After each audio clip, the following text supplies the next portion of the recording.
It's 3 a.m. An official phone alert wakes you up. It says, "Do not look at the moon." You have hundreds of notifications. Hundreds of random numbers are sending, "It's a beautiful night tonight. Look outside." First story by Shortland Ryan. Andrew nearly snarled as his phone chimed for what seemed like the umpteenth time. His shift at the warehouse ended only a few hours ago, and it was like chickens running around with their heads chopped off whenever he left. It was a rare delight to encounter the nights that he was actually permitted to sleep through the night. On top of the texts that were just brimming with simple incompetency, the morons that lit up his phone in the middle of the night always seemed to wake up his wife, Isabel, who suffered from insomnia to begin with. The raise Andrew agreed to that stated he kept his ringer on for these occasions never seemed worth it when he saw Isabel the next day, curled up in the guest room with dark circles under her eyes from her attempts to get away from the constant chiming. Andrew rubbed a hand over his eyes to clear them, trying to understand the ridiculous amount of messages, but he must have been more than tired than he thought, since they didn't make sense. He quickly scrolled through the message previews, finding they all seemed to follow the same pattern. To look at the moon. The moon? What the... Why? It was like a shot to his adrenaline when he saw that some of the messages were coming from Isabel's phone. He shot up from bed, seeing the other side empty, and jumped to his feet. "Huh? What's going on?"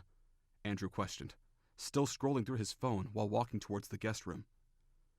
The room was at the end of the hallway, and the door was wide open. He could see Isabel standing in the middle of the room, arms down by her side, and phone clutched in her hand as she gazed out the window. As he grew closer, he could see that she was shaking. "Belle? Honey? What's wrong? Why?" Isabel's body whipped towards him, and Andrew couldn't help himself. He froze in place. She ran and shoved her body into the door, slamming it shut and locking it in place. The speed was all wrong, though. Andrew had never seen her move that fast. It was insane. It was... inhuman. His own body started to tremble when he remembered her eyes. Her pupils were dilated, and not a single bit of the green irises he loved so much were left. He was just about to ram his own body into the door, to beg her to let him in and make her explain what was happening. But then she started sobbing. "Andrew! You need to run! You need to hide! I'm so sorry! God, I'm so sorry! Run, Andrew! And whatever you do, don't look at the moon!" Andrew started pounding his fists on the door and trying to shove his weight against it, but she must have blocked it with something. Despite his shouting and his pleading to be let in, his forgotten phone on the hallway floor seemed to crack through the commotion as the alerts of the emergency alert system distracted him for just a moment. The robotic voice started to play from his phone automatically. "Warning, this is not a test. This is an emergency alert. Do not look at the moon. Warning, this is not a test." Andrew thought his distress was at its peak.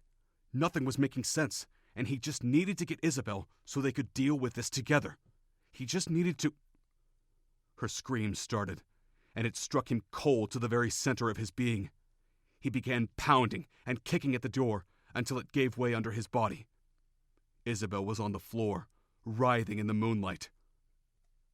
Andrew couldn't help it. His knees buckled, and he emptied the contents of his stomach right where he stood. Isabel's body was bent at every wrong angle possible, but she wasn't screaming anymore. Her head snapped in his direction, with that ungodly speed again. Bathed in the moon's light, and pupils still completely dilated, she smiled at him, as if every bone in her body wasn't broken. In the same voice she used to soothe him time after time, she whispered, "Look at the moon, Andrew." Second story by Draylen Scourgebane. I didn't really know what to think of it. Don't look at the moon? Sure, no problem. Going back to sleep now. But then I saw my other notifications. 99 plus! Okay, something is definitely up. I tried to call my girlfriend, but I noticed one of the texts I got was from her. You should really go look at the moon. It's amazing. I flipped on the TV to see if there was any coverage on what the heck's going on, but it just says it's off the air. Flip to another channel, same thing. Okay, I'm starting to freak out about this point. Get my laptop, check out Reddit. Everything on r/all is urging people to look at the moon. I try to call my parents, my sister, my friends. No answer from any of them. I'm sitting on the floor with my knees tucked under my chin, rocking slightly back and forth. There's a part of me that just wants to run outside and stare upwards, give in to the madness. Somehow I repress that urge. Then I notice something strange. The window. It's 20 till 4, but the light coming in through the window is getting more intense. I watch the pale beam stream in, casting an eerie glow into the room. Moonlight doesn't look like that. Moonlight can't look like that. I closed my eyes real tight. I began to cry. I waited. I sat there on the floor, crying like a child, hiding from the unnatural light under the covers. My blanket was thick, yet the cruel light kept peeking through the threads. I began to hyperventilate. The closeness of my breath under the blanket was hard to bear, but I did not dare uncover myself for air. I tried to distract myself with my phone, checked for updates, tried to get a hold of anyone, but to no avail. Still the same messages, over and over, tempting me. Just a couple of hours, and the sun will come up. Then I'll be safe, I thought to myself. 2 hours later, dawn had not come. 3 hours later, dawn had not come. I risked a small opening of the cover so I could look at the room. Not only had the light intensified, it now seemed to engulf my room in a maddening pale light. Presently, I became aware of a constant humming. I listened to try and identify the source, but it was unlike anything I had heard before, like the whir of some inhuman machinery. My mind began to race. I cried out for someone, anyone, to come and save me, to end this nightmare. But no one came. I lay there on my floor, in a state bordering madness, for another 5 hours. After the 3rd hour, I began to babble to myself. With every hour, the whir seemed to get louder and closer. My room was now lit up like a movie set. I maneuvered myself under the bed, but the vile light had stolen the shadows from even there. Throughout the day, the urge to uncover myself and run laughing and screaming into the streets grew stronger, and I had to stop myself from jumping up at regular intervals. The whir was now being accompanied by a constant thrumming, which preyed my weakened sanity. I like to believe that I lasted longer than anyone else in the end. I began to beat my head against the floor in an attempt to shut out the unceasing noise. Eventually, I was slamming it so hard, I believe I gave myself a concussion. I couldn't take it anymore. All at once, I wriggled out from under the bed in my cocoon, threw the blankets off of me, and darted out my door. I ran down the hallway, where even here the light had spread itself, even in a place with no windows. Down the stairs and up the front door. I nearly tore it from its hinges on my way out. Well,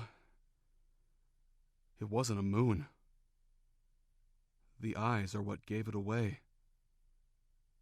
Though, they were right. It really was quite beautiful. Third story by Sporkaholic. It wasn't my phone that woke me up, but my wife. She's always been a lighter sleeper than me, and even though I had it on silent, the constant stream of notification vibrations was making the phone shuck and jive all over my nightstand. Honey. Honey. Honey! I came awake to a rough shake accompanying the words. Yeah, what? I managed, blearily. Your phone. Somebody's blowing you up. Must be my other girlfriend.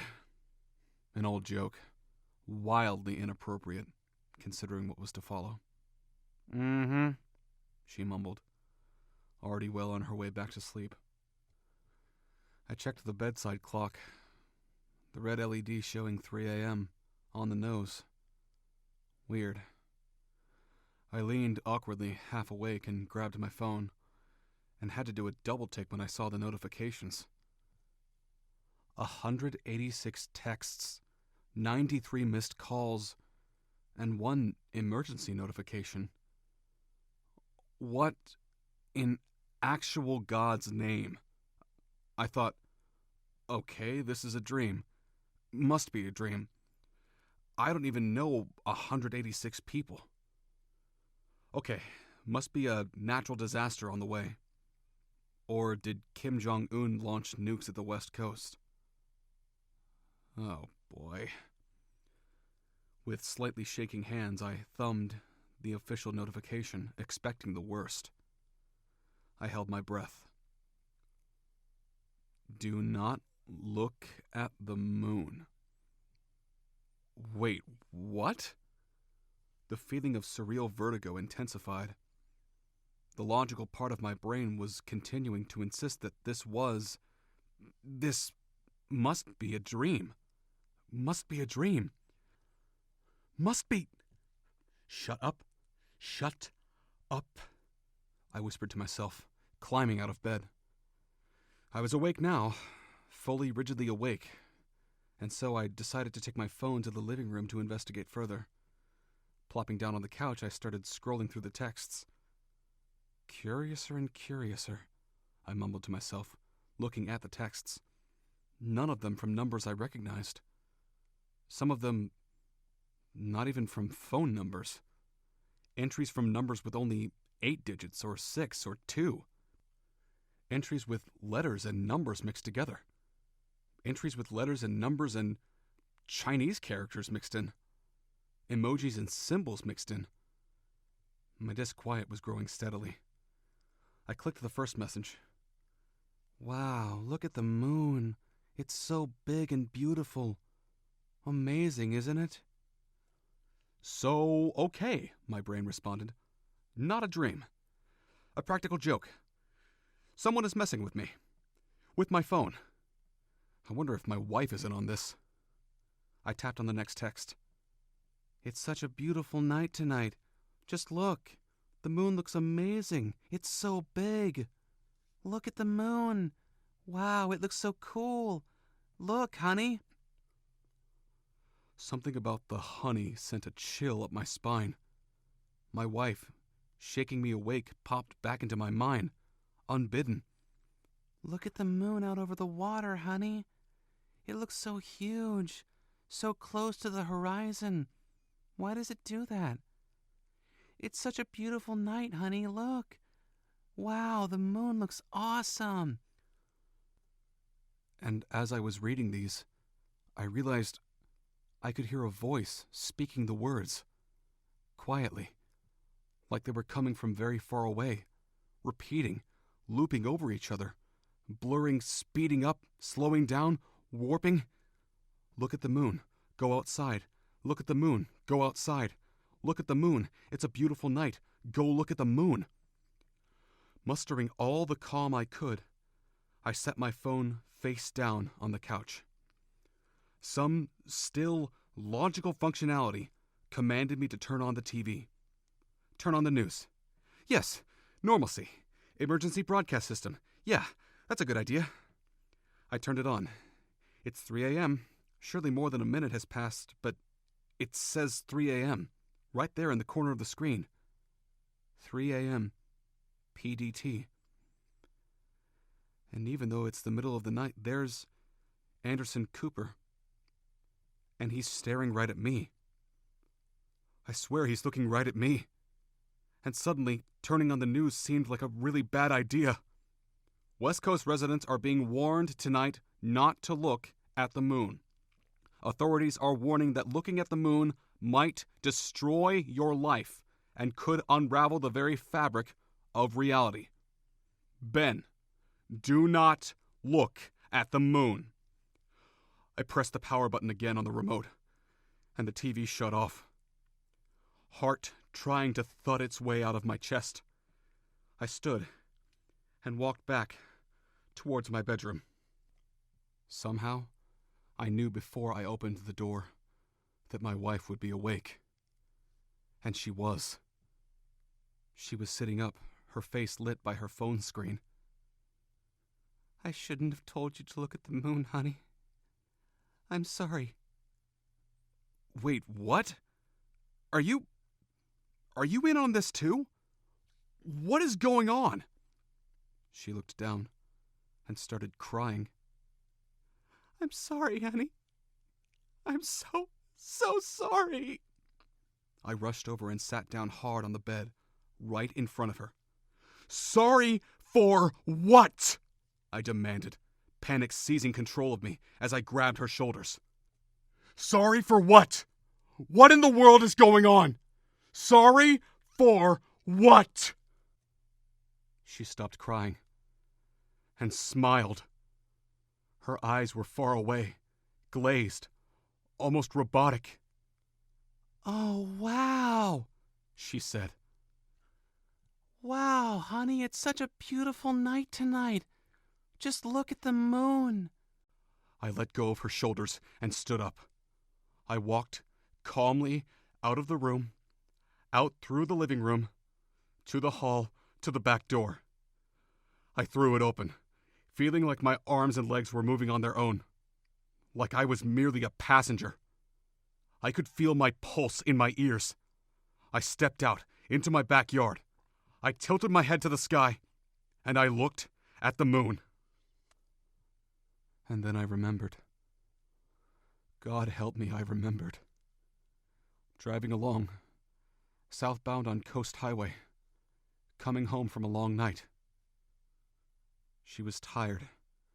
Dried sweat had warped her perfect hairdo, but she still looked radiant, face lit by the dash lights and, of course, by the moon. She had sung her heart out tonight, and the crowd had eaten it up.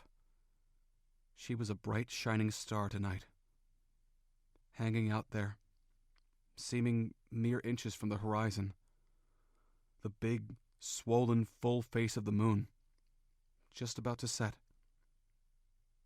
Oh, wow, she said. Wow, honey, it's such a beautiful night tonight. Just look at the moon. And I did. I took my eyes off the road. And I did. She was right, of course. It was beautiful. I sighed. And then I heard an awful sound, like a loud pop, and we were upside down, flying, weightless, like somehow we had been pulled by the moon into space. The car was full of weird things floating through the air. Coins, a pen cap. Her mic had even floated in from the back into the front. I had one last look at her face. It was still transitioning from the marvel at the beauty of the moon to the shock of the crash. I tried to reach out my hand, but I seemed to be moving through jello. The moon filled the windshield, seemed to get even bigger, brighter, turned the sky white, turned the whole world white. I wept a little then. Not as much as I would later, but a little. You know the rest, I said, when I had regained my composure. I came out of the coma. I woke up here. The officer stared at me, and I could tell she was struggling to keep her face impassive. She felt bad for me, but she didn't want to. I'm sorry for your loss, she said, looking down at her notepad. She hadn't taken down a single word of it. Can you tell me how much you'd had to drink that night? I sighed again. Could I? No, not really. Quite a few. In fact, a few too many. No, I answered. No, I don't think I can. She nodded. You're gonna need a lawyer. When you're ready to get out of here, I mean. I looked down at my broken body. Just a mess of wires and tubes and casts. Yeah, was all I could muster. She stood and walked towards the door of my hospital room. She put her hand on the door, and without turning, she asked, Do you think if you'd obeyed the warning, you'd still be in the coma? Yes, I said quietly. Yes, I do.